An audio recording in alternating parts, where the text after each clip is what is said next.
오늘도 값없이 베풀어 주시는 하나님의 끝없는 은혜를 누리며 승리하는 국민의 모든 분들이 되기를 소망합니다. 마지막 이 순례자의 이 시편은 오랜 순례 여정을 마치고서 성전에 도착한 사람의 그러한 마음을 그리고 있지요. 주님의 집은 성전을 뜻하고 주님의 모든 종들은 성전에서 제사하는 일을 돕는 레위인들을 뜻합니다. 이 레위인들은요, 낮 동안에 제사를 위해 주어진 그 일들을 할 뿐만 아니라 밤에는 또 순찰을 돌고 또 여호와의 불이 꺼지지 않도록 지키면서 성전을 지켰던 거죠. 시인은 그들에게 성소를 바라보면서 손을 높이 들으라고 이야기합니다. 손을 높이 드는 것, 지난 주일에도 우리가 함께 나눴지만 주님을 찬양하는 거예요.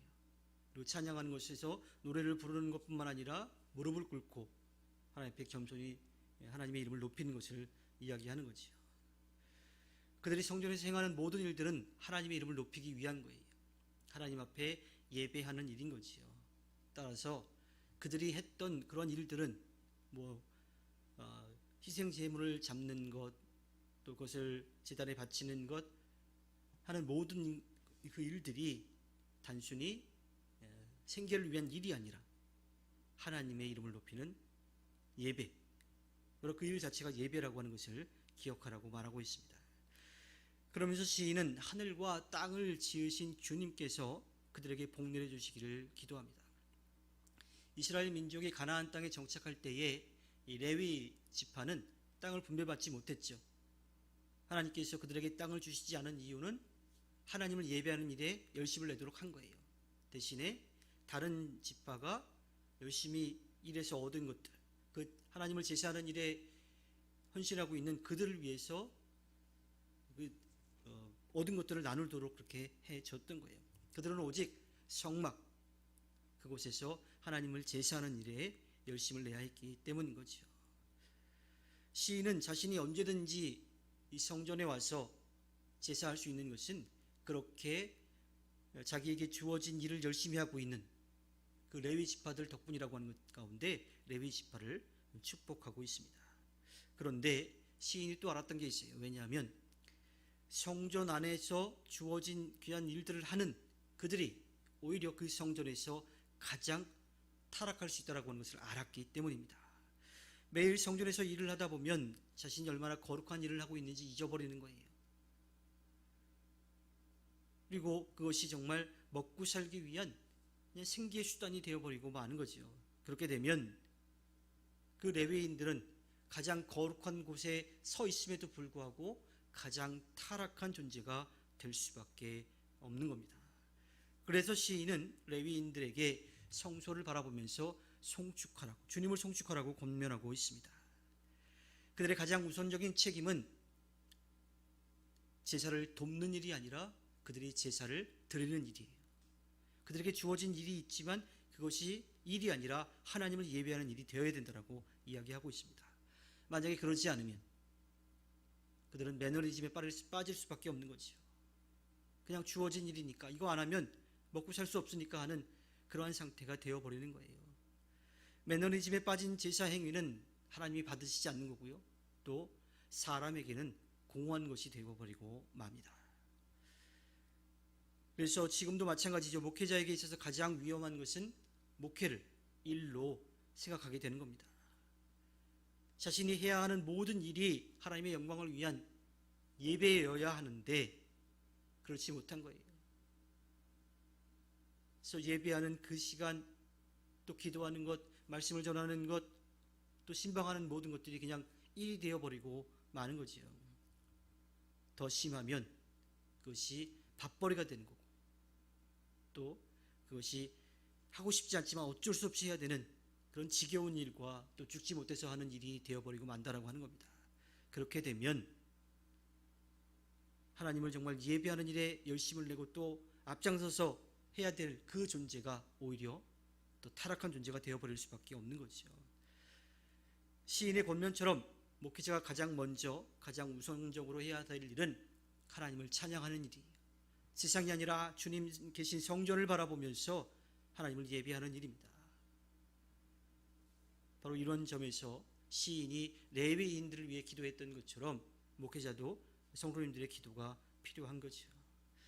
베드로전서 2장 9절에 가면 베드로는 믿는 모든 사람들이 왕과 같은 제사장들이라고 이야기를 해요. 또 히브리서 10장 19절에 가면 우리 모두가 예수 그리스도의 은혜로 지성소에 들어가게 되었다라고 이야기합니다. 즉 당시에는 레위 지파가 제사를 돕는 일을 했지만, 지금도 목회자가 그러한 일들을 하고 있지만, 목회자만이 아니라 하나님의 자녀가 된 우리 모두가 하나님을 예배하는 레위인과 같다라고 하는 거예요. 그러니 모두가 다 오늘의 이 시편의 말씀을 기억해야 하고 또 서로에게 권면하고 또 축복해야 하는 겁니다. 시편 134편은 오랜 성전 순례 여행 끝에 성전에 도착한 그 사람의 감격과 또 그를 맞이하는 제사장 레위인들에 대한 이야기예요. 이는 성전 순례가 단순히 성전에 왔다 갔다 하고 도장 찍고 스탬프 찍는 그러한 것으로 끝나는 것이 아니라, 그것이 목적이 아니라 하나님을 찬양하고 하나님을 예배하는 것이 그 목적이 되어야 된다고 하는 것을 이야기하고 있지요. 한국 교회는 특히나 이 주일 성수에 대한 게 굉장히 좀 큽니다.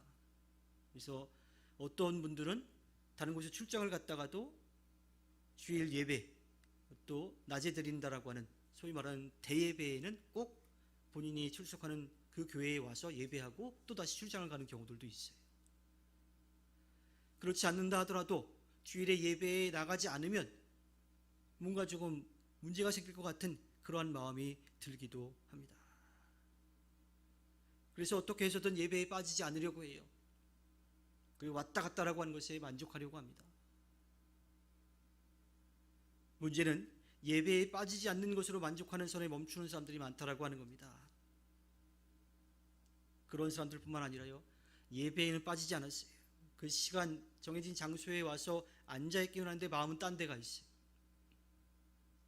예배하는 내내 시계도 보고 또 빨리 끝나면 어디 가야 되는데 약속이 있는데 하는 그러한 마음으로 언제 끝나나 하는 그러한 마음으로 있기도 합니다.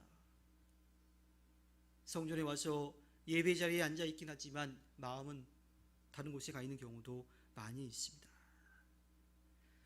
예배는 하나님을 만나는 것인데 하나님을 만나는 데에는 마음이 없고 빠지지 않았다는 것에 만족하는 것, 나는 그것으로 오늘의 할 일을 다 했다라고 하는 마음을 갖는 것,